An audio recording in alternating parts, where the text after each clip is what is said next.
sight on the south today. The Prime Minister makes a flying visit to Queenstown to help open one of the ski fields. Two Dunedin-based Ukrainians are a step closer to being able to bring their mothers to New Zealand. And a famous Christchurch sports park is being given a new lease on life more than a decade after it was quake damaged.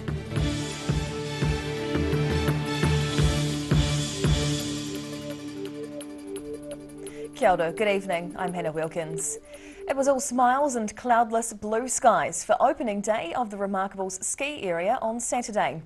Crowd numbers remained steady through the day and excitement levels were at an all-time high, especially with the arrival of Prime Minister Jacinda Ardern. Blue skies, sun and fresh slopes in Queenstown. The Remarkables ski field opened its doors for the ski season on Saturday morning. Bringing in almost 1,000 keen skiers and snowboarders, people were eager to start the day. Yeah, pretty stoked, pretty excited, and yeah, the snow conditions looking probably the best I've seen it looking for the start of the season in a long time. Yeah, so, yeah. Looks beautiful. Yeah, we got like I think more than 1 meter like last week, and yeah, it looks beautiful. Yeah. Prime Minister Jacinda Ardern and Tourism Minister Stuart Nash also made an appearance on the big day. NZ Ski CEO Paul Anderson and Remarkables Ski Area Manager Ross Lawrence guided Ardern around the field. During the tour, Ardern also made time for several selfies and greetings along the way. Ardern says she is looking forward to seeing both Kiwi and international tourists enjoying the freshly prepared area. You can see the joy that people have being out there again today. And of course, Kiwis now alongside travellers. So I had a few g'days as I came down on the chairlifts, indicating that again we will be seeing Australians come in for this season. My future with either skiing or snowboarding will be preserved until I no longer have trailing media. so not for a while. The good turnout of people and excited energy made for a memorable opening day for the ski field. The Remarkables is now open to the public with the ski season underway. In Queenstown, the South today. 7 people have died in what's being described by first responders as a horror smash between Christchurch and Picton. It's understood a van load of people were returning to the North Island from Dunedin after attending a funeral. An horrific scene greeted the first emergency service personnel upon arrival at the accident, which has claimed the lives of 7 people. It's understood there are 3 generations of one family involved. A van containing 9 people, a head-on collision with a refrigerated truck. Tragically, 7 of those people are deceased. One is in a critical condition in Wellington Hospital. Our absolute condolences go out to the families. It's just absolutely tragic how in a blink of an eye 7 lives are lost. So our people, our emergency services are devastated that we are attending events like this. The family were returning home to the North Island after attending a loved one's funeral in Gore when the Toyota Hiace van they were travelling in collided head-on with a refrigerated truck on Sunday. The person whose funeral they attended had died in Dunedin, and it's understood they decided to drive from Dunedin after a short break in Christchurch. 2 Dunedin Ukrainian nationals living in Dunedin are one step closer to being able to rescue family from near their war-torn homeland. While their mothers are currently near the border in Poland, they also have family in Georgia. One step closer to rescuing family from near a war zone. Dunedin Ukrainians Olga Vyasenko and Alexei Ikonikov have now achieved New Zealand resident status. I can call myself local now because I got my residency a couple of days ago. That was a really long way to this, and we are happy. We are happy that. The Dunedin couple have been among southern Ukrainians leading the actions in the city, protesting Vladimir Putin's invasion into their homeland, which began in February. Olga Vyasenko says they're filing paperwork as soon as possible to get their mothers away from the situation.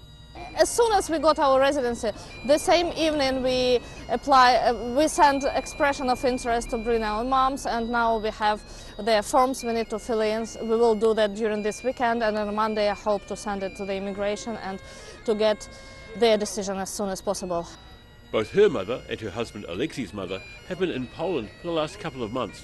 She says fellow Ukrainian Kiwis are experiencing mixed fortunes with trying to get their families away from Ukraine and bordering countries. Some of our friends, they got the visas for their parents really quickly, just a couple of days, and some of them are still waiting for that visas, and they applied for them as we applied for residency just at the beginning of the war, as soon as that visas were issued. So it depends. I do not know how long we will wait, but I hope to get visas for our mums just in a couple of days. A new feature of Saturday's action in the Octagon is Baking for Ukraine, with many families selling home-baked goods to raise funds for people in need in the Ukraine. In Dunedin, the South Today. Emergency services helped rescue a trapped man after a collision between a car and a truck in central Dunedin on Saturday. Police say a 4-ton truck crashed into the bank and collided with a car, leaving one person initially trapped. A person in the car says they were travelling uphill when they saw the truck swerving down the road with no driver at the wheel and a pair of legs sticking out the open passenger door. They described the experience as really scary. The car occupants escaped without significant injuries. For the first time in more than 11 years, sport will return to Christchurch's Lancaster Park this winter.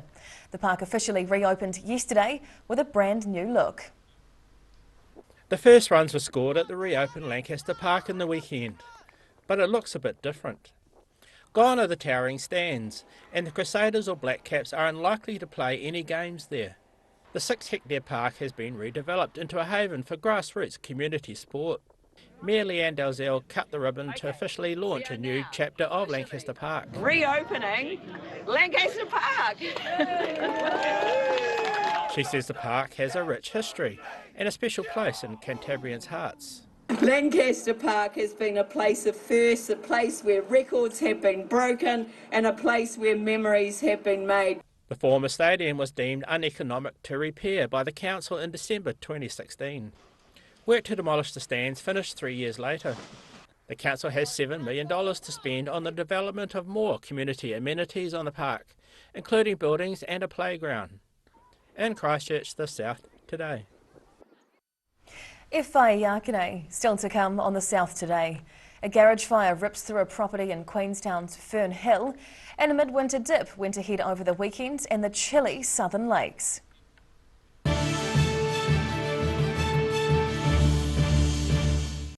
Earth is a planet of extremes. Extreme places and extreme animals. But some animals are more extreme than others. Join us as we count down to find the most unusual, the most extraordinary, the most extreme.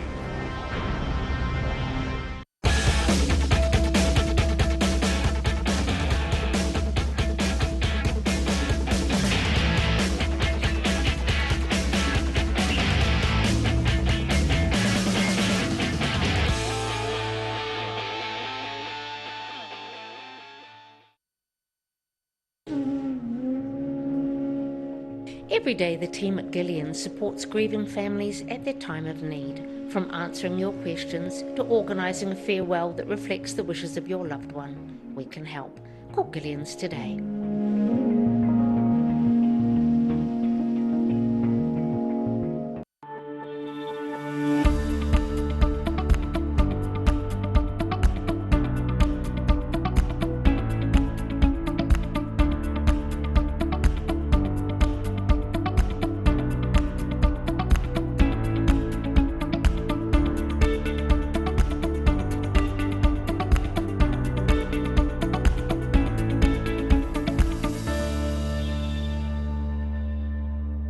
Hi, my name's Matt and I'm the Dines Group CEO. Dines is a company that's focused on selling logistics solutions to its customers. We're passionate about selling efficiency and we've been selling efficiency for over 50 years now.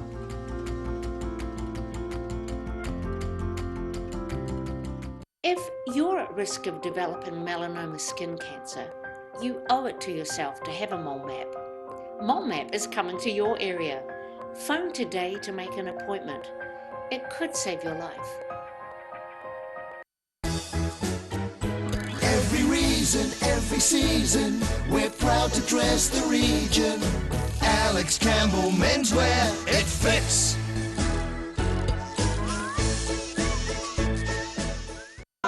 We're Age Concern Otago. Age Concern Otago hosts a multitude of social activities, including interwalks.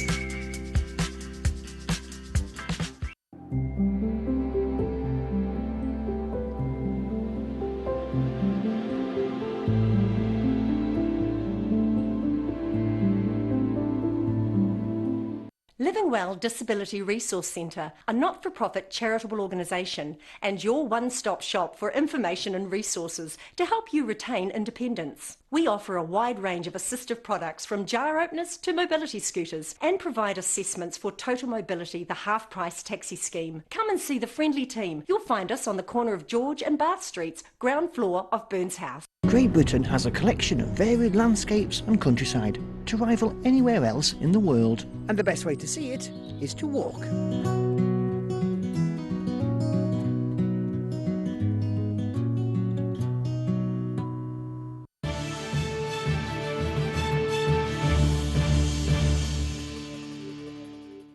Tēnā koe, welcome back. An internal garage went up in flames on Queenstown's Fern Hill on Saturday, gutting it entirely, but thankfully no one was hurt. A man who lived in a unit within the same property is believed to be the only person home at the time. He says he smelled smoke and saw it coming under the door before running outside. 5 vehicles from Fire and Emergency New Zealand were present, along with about 25 firefighters. Damage was mainly in the garage, but one of the bedrooms also has smoke damage. Police say the fire is not being treated as suspicious. The Dunedin City Council and on-site contractors say the multi-million-dollar restoration of the city's historic railway station building is on track. Work on the Category 1 historic place has a price tag of more than $6 million. However, another $1.5 million is being added. Complex work which has been under wraps until now. Contractors and the Dunedin City Council allowing media access to the multi-storey work site at the Dunedin railway station for a progress report into the nearly $7 million makeover. Yeah, it's looking like it's on track to be on budget. It's approximately $7 million investment over 3 years, and we should be finished by August next year. The final 2 stages of the 3-stage project began in October 2021, with scaffolding and then white covering surrounding the 116-year-old structure. Naylor Love has been leading the restoration project, which includes repairs to the roof, windows, walls and Oamaru stone masonry. Site manager Gary Allage says the white tent, which so many people are now used to seeing, will be gone fairly soon. So currently we're on stage 2. We're probably 3-4 months away from pulling the tent down and moving over to stage 3, which is on the south end of the building. So currently we're putting the tiles back on, which the east side is new age tiles from Marseille tiles from France, and then the salvage tiles are going back on the west face. It's probably seen from the public where the photos are taken. So Allage says the building's age and a dedication to authenticity are a couple of hurdles contractors had to overcome. Also with specialised trades like the lead, it's hard to get experienced tradesmen that's doing lead work and all that sort of stuff, copper work. So yeah, so it's sort of been slow going. You sort of can't throw a lot of people at it. The second stage is due to be completed in September and the final stage in August next year. DCC Property Services Group Manager Anna Nelson says the building is a landmark for the city and the work being achieved is well worth the investment. In Dunedin, the South Today. If you thought the temperatures over the weekend were a bit brisk, spare a thought for those who leapt into Lake Wanaka yesterday. About 200 people took the plunge to be part of the annual swimming and water skiing fundraiser at Roy's Bay.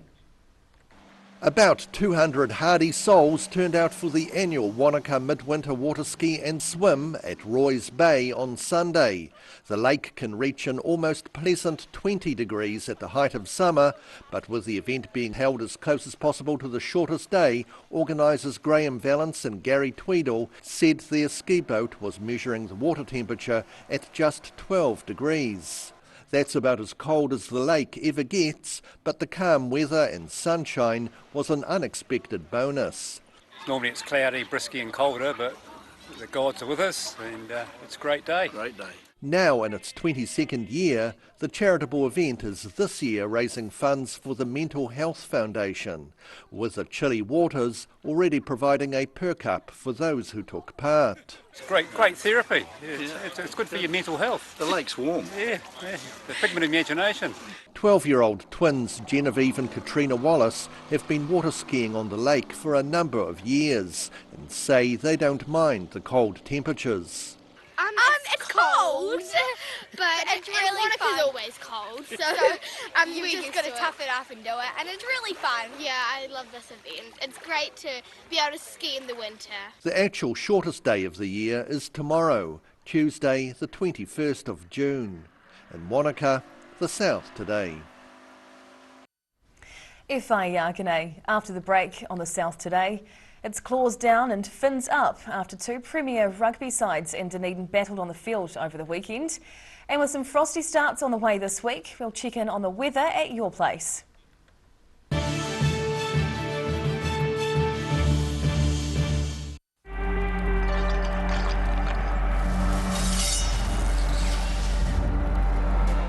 Drop when you...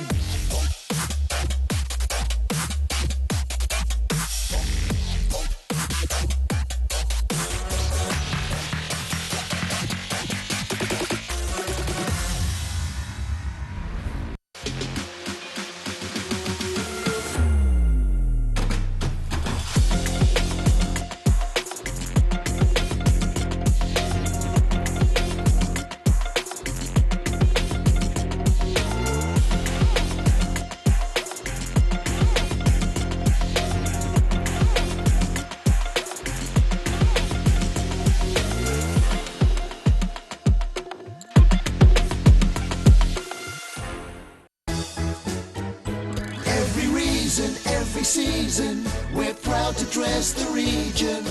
Alex Campbell menswear, it fits. If you're at risk of developing melanoma skin cancer, you owe it to yourself to have a mole map. Mole map is coming to your area. Phone today to make an appointment. It could save your life.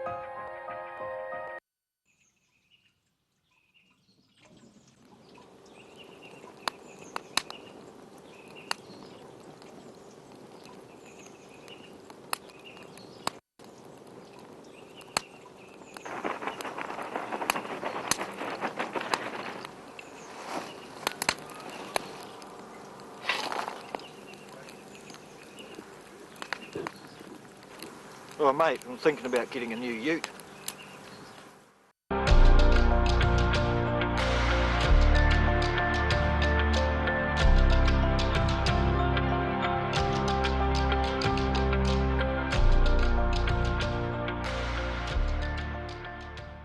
A poorly maintained heat pump can lose up to 35% of its output. The Mr. Heat Pump Cleaner team are experts. Their specially developed chemical wash is totally biodegradable. Call Mr. Heat Pump Cleaner and get the job done by the professionals.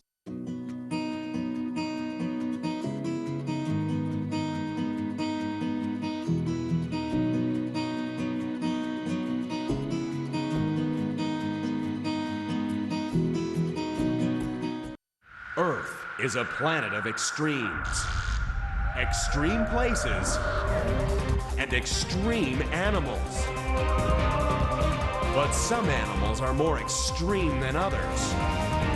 Join us as we count down to find the most unusual, the most extraordinary, the most extreme.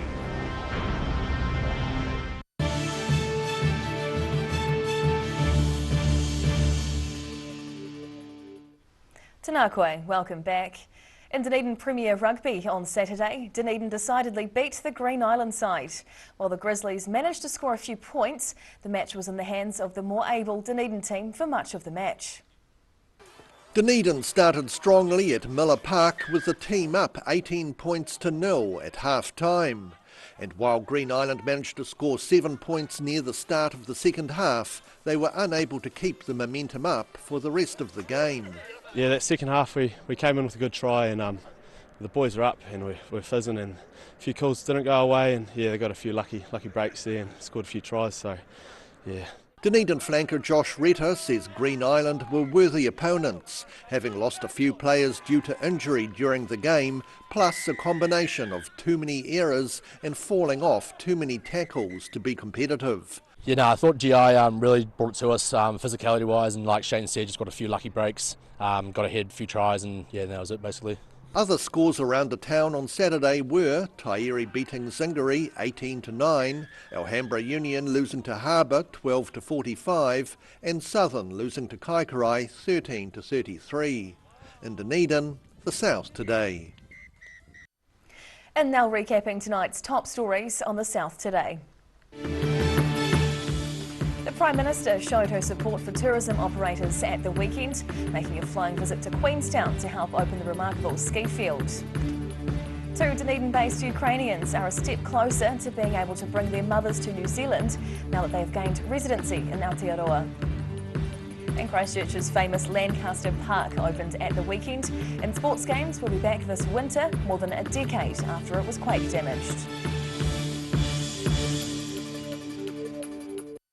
And now a look at what's happening in tomorrow's ODT, and we welcome the editor, Barry Stewart. Kia ora, Barry. Hello, Hannah. What can we expect in your paper tomorrow? Well, some good stories. We have details of the Dunedin Southern connection to the horrific crash which killed 7 people just south of Picton at the weekend. So horrific story there, that continues.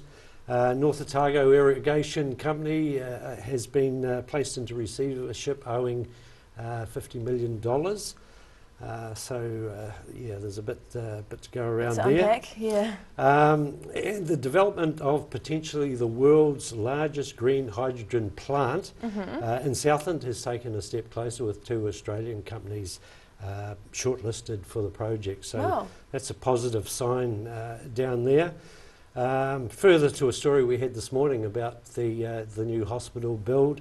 Both Heritage New Zealand and the Dunedin City Council want to ensure that the heritage-listed Dunedin Central Fire Station does not suffer significant or is affected by the rebuild. So they're looking at that. And a little story on our sports page tomorrow is concerning the new Highlanders coach. Do you want me to tell you who it is? Can you? Will Ahead you? of the game? Yeah. No, I can't. Knew you wouldn't, Barry. Well, no, Why I do you can't. tease us like this? The thing is, I can't. Why? It's top secret, and we don't know who it is. We've got a few guesses and a few informed guesses, but they're not giving too much away. However, details of that should be announced tomorrow. Okay. Well, we look forward to reading that and the rest of your stories in the paper tomorrow. Okay. Thank you, Barry. Thank you. And now for a look at the weather. Tonight's weather proudly brought to you by Mole Map. Looking at the situation, a mostly fine, cool week lies ahead with frosty nights, especially inland. Temperatures should become milder by Friday.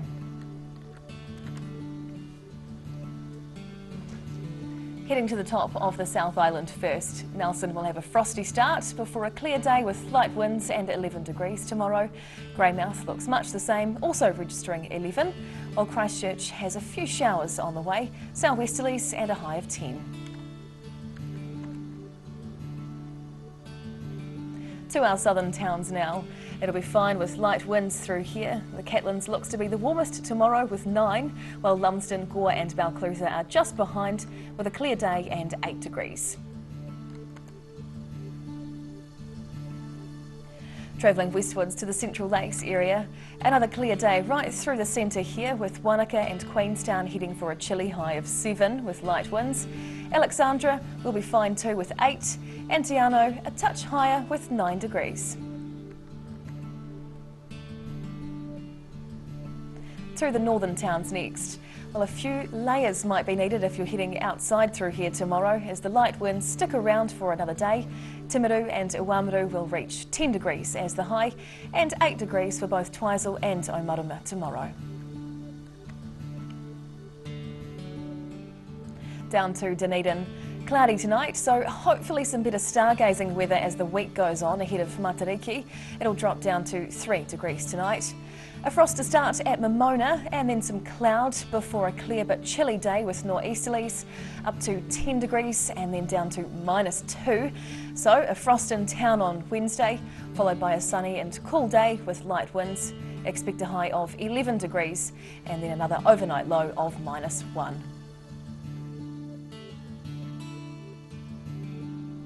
And now to Invercargill. Fine tonight, dropping down to -1. Frosty starts for the next few days with cool days and freezing nights. Tomorrow it'll get up to 11 and then down to -3. Wednesday looks the same, and by numbers a high of 11 again and then down to a biting -2 as the overnight low. That's the news this Monday. For the latest news and videos from the southern region, head online to odt.co.nz. And you can follow Channel 39 on YouTube to catch our news bulletins on demand. Nō reira, kia pai te po, ka kite anō.